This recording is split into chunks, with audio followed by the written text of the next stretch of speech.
Hey there, friend. Pull up a seat. Let's sit for a while.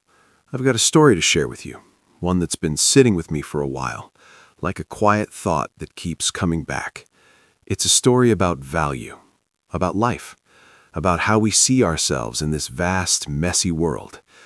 I don't know if it'll answer anything for you, but maybe it'll feel like a companion for a moment. Let's walk through it together. Imagine a man, just an ordinary soul, waking up one day with this heavy question in his heart. Why am I even here? In this endless world, what's my worth? I mean, haven't we all felt that at some point? Lying awake at night, staring at the ceiling, wondering if we matter at all? This man, though, he didn't just sit with the question. He went searching for an answer.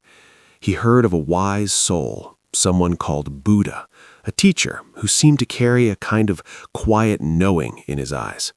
So he walked miles, through dusty roads and under a scorching sun, until he stood before this gentle figure. He poured out his heart. Why was I given this life? What's my place in all this?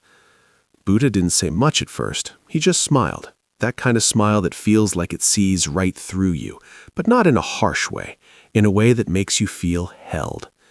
Then he reached down, picked up a small, shiny stone from the ground, and handed it to the man. "Go," he said, "find out the value of this stone. But remember, don't sell it. Just ask and come back to me." The man took the stone, a little confused, but he trusted there was something to this. He walked into the bustling market of a nearby village, the air thick with the smell of ripe fruit and chatter. He stopped at a fruit seller's stall, a guy selling mangoes, and held up the stone. "What's this worth to you?" he asked. The fruit seller squinted at it, saw the way it caught the light, and probably figured it was something special, but he shrugged, playing it cool. Doesn't look like much. I'll give you 10 mangoes for it." The man nodded, thanked him, and moved on. 10 mangoes. That's all it was worth to this guy. A little further down, he came across a vegetable seller, crates of potatoes stacked high. He showed him the stone. "What do you think?" The seller scratched his chin, looked it over. "I'll trade you a sack of potatoes for it." A sack of potatoes? Better than mangoes, maybe, but still. The man felt a flicker of doubt. Was this stone really so ordinary? He thanked the seller and kept walking, the weight of the stone starting to feel heavier in his hand, not because of its size, but because of the questions it carried. He decided to try someone who might know more. He found a jeweler, an old man with sharp eyes, sitting in a small shop filled with glittering things. The man held out the stone, almost hesitant now. "Can you tell me its value?" The jeweler took one look and froze. His hands trembled a little as he held it up to the light. This is a rare gem," he whispered. "I'll give you 10,000 rupees for it." 10,000. The man's heart raced, but something in him said to wait, to listen. He shook his head and started to turn away. The jeweler panicked. Wait, 50,000, he called out.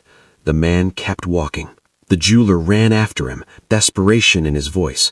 1 lakh! I'll give you 1 lakh rupees. Name your price. This stone is priceless. Priceless. That word hit the man like a wave. He felt dizzy, overwhelmed. From 10 mangoes to a sack of potatoes to priceless? How could one small stone hold so many different truths? He couldn't think straight. He turned back, walked all the way to where Buddha sat, still calm, still smiling. He placed the stone in Buddha's hands and told him everything. The mangoes, the potatoes, the jeweler's pleas. "How can this be?" he asked, his voice shaking. "How can one thing have so many values?"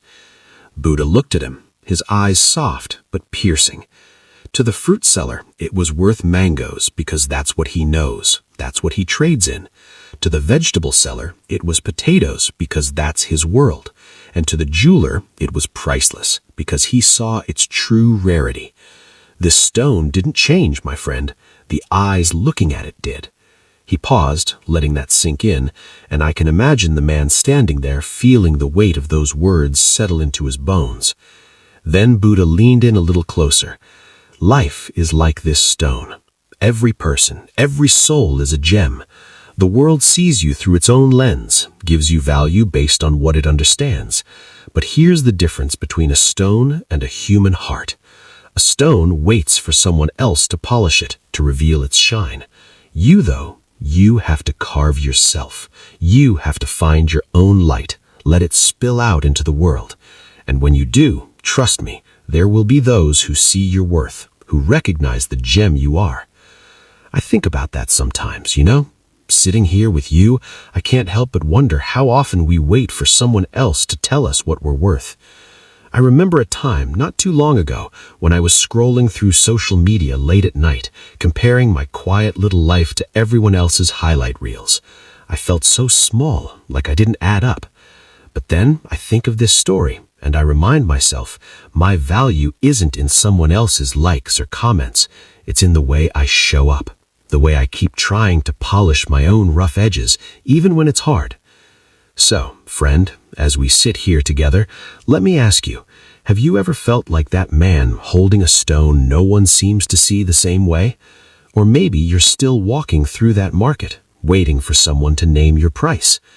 I don't have the answers, but I do know this. You don't need to wait for the jeweler to find you. Start carving, start shining, even if it's just a little flicker at first.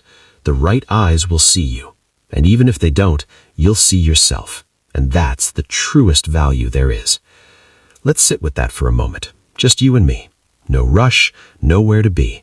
Just this story, this quiet night, and the thought that maybe, just maybe, we're all a little more priceless than we realize.